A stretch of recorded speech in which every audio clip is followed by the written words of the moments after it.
हे तुम्हाला जे दिसतं आहे हे सबमर्सिबल पंपाचं स्टार्टर आहे.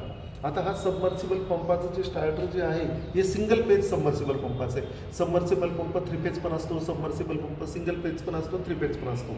मग सिंगल पेजचं आहे का 3 पेजचं आहे हे कशावरून ओळखायचं? तर या ठिकाणी लागलेले 3 कॅपॅसिटर. तर हे जे कॅपॅसिटर जर असले तर समजायचं की हे सिंगल फेज सबमर्सिबल पंपाचं स्टार्टर आहे. मग याच्यातलं एक जो कॅपॅसिटर जो आहे तो पॉवर फॅक्टर इम्प्रूव्हमेंटसाठी आहे, म्हणजे पॉवर फॅक्टर सुधारण्यासाठी आहे. आणि इतर 2 जे आहेत त्याच्यापैकी एक स्टार्टिंग कॅपॅसिटर आहे आणि एक रनिंग कॅपॅसिटर आहे. असे हे कॅपॅसिटर इथे आपल्याला दिसत आहे. त्यानंतर इथे हा कॉन्टॅक्टर दिसतो आपल्याला. आता हा कॉन्टॅक्टर आपण याआधीच DOL स्टार्टरमध्ये म्हणजे डायरेक्ट ऑनलाईन स्टार्टरमध्ये पण बघितलेला होता. हाच कॉन्टॅक्टर आहे. आणि या ठिकाणी इथे खाली हे टर्मिनल प्लेट दिसते तुम्हाला. या टर्मिनल प्लेटवर आपल्याला वायर्स व्यवस्थितपणे सुटसुटीतपणे जोडता याव्यात यासाठी ही टर्मिनल प्लेट व्यवस्थित सेट केलेली असते. या स्टार्टरच्या वरच्या भागाला ज्यावेळेस तुम्ही बघाल त्यावेळेस तुम्हाला लक्षात येईल की इथे 2 लॅम्प दिसत आहेत तुम्हाला. मग 2 लॅम्प म्हणजे आपण सप्लाय चालू केला की लगेचच ग्रीन लॅम्प ग्लो होणार आहे आणि ज्यावेळेस मोटर आपण सुरू करू त्यावेळेस हा रेड लॅम्प ग्लो होणार आहे.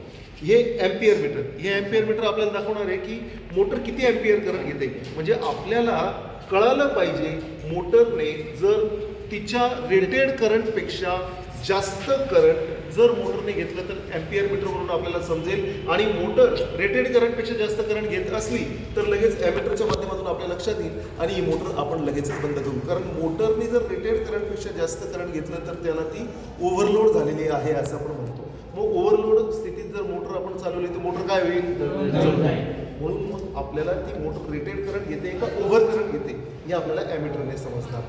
खाली व्होल्ट मीटर आहे. सप्लाय व्होल्टेज किती आहे, मोटरला रेटेड व्होल्टेज मिळतं आहे की नाही हे आपल्याला या व्होल्ट मीटरवरून समजतं. म्हणजे मग आपण मोटर ज्यावेळी चालू करायला जातो तर मोटर चालू करायला गेल्यानंतर या ठिकाणी हा जो पुश बटन आहे हे पुश बटन आपण प्रेस करून किती व्होल्टेज आहे हे व्होल्ट मीटर लगेच आपल्याला डिस्प्ले करणार आहे. आणि इथे जर आपल्याला रेटेड व्होल्टेजपेक्षा जास्त व्होल्टेज असलं तरी पण आपण मोटर चालू करायची नाही आहे. कारण रेटेड व्होल्टेजपेक्षा जास्त व्होल्टेज असलं म्हणजे ती मोटर करंट काय घेणार आहे?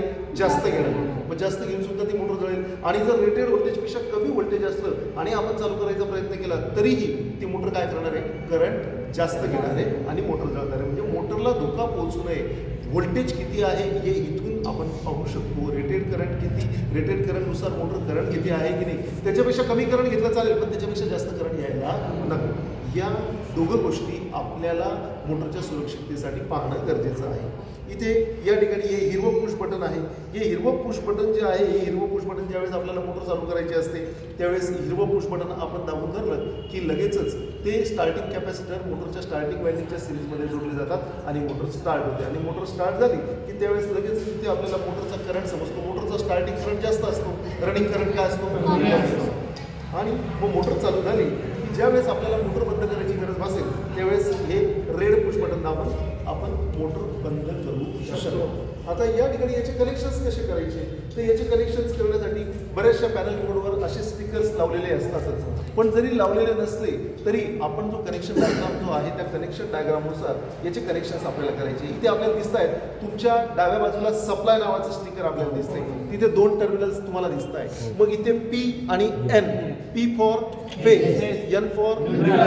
तर मग फेज आणि न्यूट्रल वायर्स आपल्याला या ठिकाणी जोडायचे आहे. आणि मोटरकडून आलेल्या ज्या 3 वायर्स आहेत आता या 3 वायर्स कोणत्या आहेत तर या RYB इथे दिसत आहेत. RYB म्हणजे रेड, येलो, ब्लू. मग आता सिंगल फेजमध्ये या RYB या 3 वायर्स कशा आलेल्या आहेत तर एक रनिंग वायंडिंगची वायर आहे, एक स्टार्टिंग वायंडिंगची वायर आणि एक कॉमन वायर. अशा या 3 वायर्स आहेत.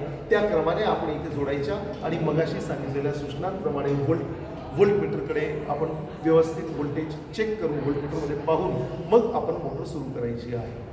ठीक आहे. ठीक आहे.